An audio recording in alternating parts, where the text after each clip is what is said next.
Hi, everyone. It's Lori with the Produce Moms. There's a lot of questions coming our way from our followers, from our community. Probably the biggest question that's burning for every single person as we watch this COVID-19 situation unfold. What's happened with food service, what's happening with the restaurant industry is really concerning for people everywhere. So I brought in a representative of one of our dear brand partners, Naturipe Farms.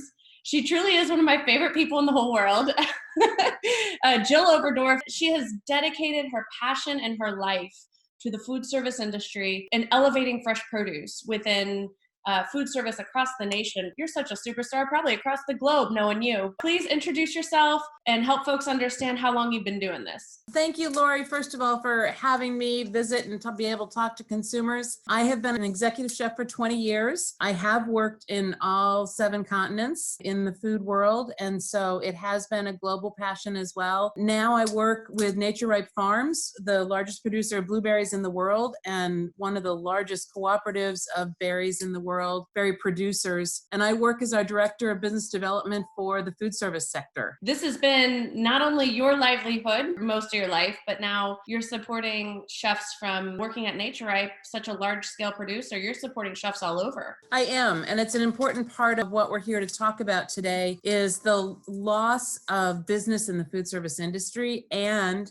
the increase of business in the retail industry. The sector itself is classically split about 50-50. For people who don't understand food service, it's everything from Chick-fil-A to white tablecloth dining, everything from schools, elementary to colleges and universities. It's hotels, it's large business campuses like Google and film studios. Right. All that business is gone in the course of 7 to 10 days in our country. The National Restaurant Association says that we may lose $285 billion in business in the food service industry and more than 3 million jobs. That's a huge hit in a week. I don't know of any other time in our world when that's happened. The silver lining of this is that all of that food service production has shifted to retail. All of our grocery stores that are feeding the country that is being shut down and quarantined, all of those retail stores are benefiting from the food that was being sent to the food service sector. So in other words, you don't anticipate a lot of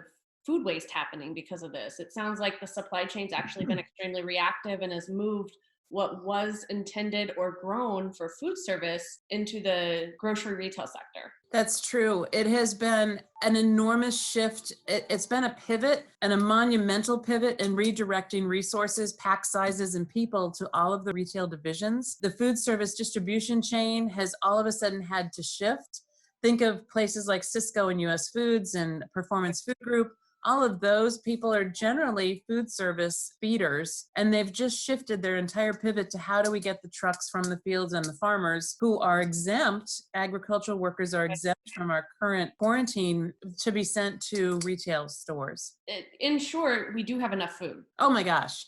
We have plenty of food. The panic buying that we're seeing is a psychological response to people wanting to control something. The things that we're buying are perhaps not being thought out rationally. People buy things because they see other people buying things. There's plenty of food, and we have not only enormous amounts of food, but we have one of the safest food supply chains in the world. Nothing is being compromised in terms of food safety. Good. I'm so glad to hear that. Do you think it's mostly the excessive buying that's causing those empty retail shelves, or is it this massive pivot in the industry and the infrastructure of our industry catching up? A little bit of both? I think that you're right. I think it's a little bit of both. First of all, it's people who haven't had to purchase for families living at home, and so they're buying everything just in case they might need it. Also, we've had some massive retail success stories and the biggest purchase amounts that they've had to date. Crushing Thanksgiving sales is what I'm hearing. And so again, here's another silver lining of this, Lori, is that people are having an opportunity to spend time at home around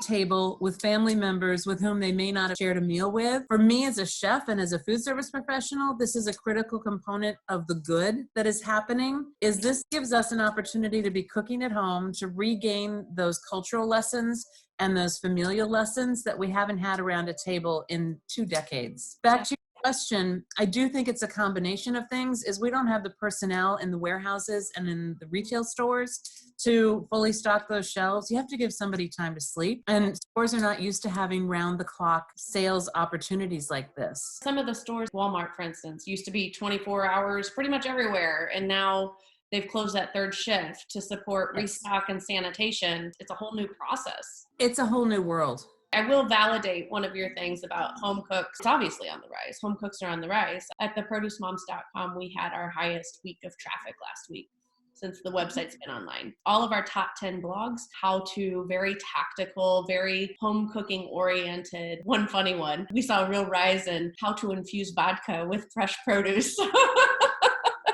Your positivity is encouraging. Do you have hope and confidence here? As someone who loves to dine out, what do you think the future holds? I am terrified of all of the small restaurants and the mom and pop places that I adore who are making it paycheck to paycheck and providing really good, wholesome food for our community. A lot of them are creating opportunities where they can have takeout and delivery and pickup, but all of the people who are in the gig economy, the waiters, the waitresses, the food delivery people, I don't know what's going to happen, and we're not making allowances. Nobody can plan for a change in life in a week. As an industry, the preparation wasn't there, nor could it have been. Nobody has a crystal ball. I would suggest that people support their local restaurants if they can with takeout. The food is still going to be safe. It's still going to be an opportunity to feed your family well, cook at home too, and go to the grocery store on a planned schedule with a list in hand so you're not succumbing to panic buying.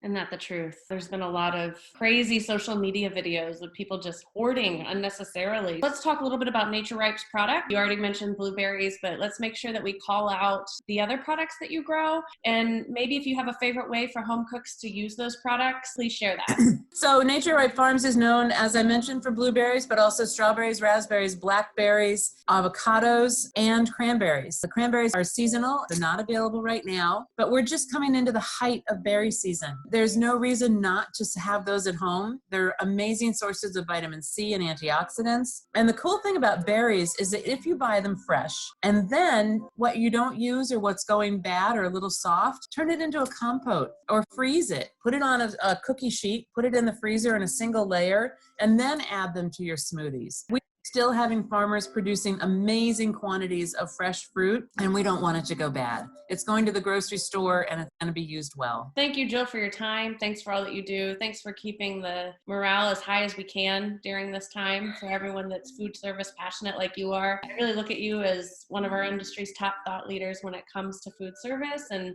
really all things fresh produce. You've been a great female mentor for me, and just can't thank you enough for coming on and sharing your knowledge and passion with our audience. Thank you, Lori. Have a very good day, and please eat lots of fresh fruits and vegetables. Bye to all of you and all of your viewers.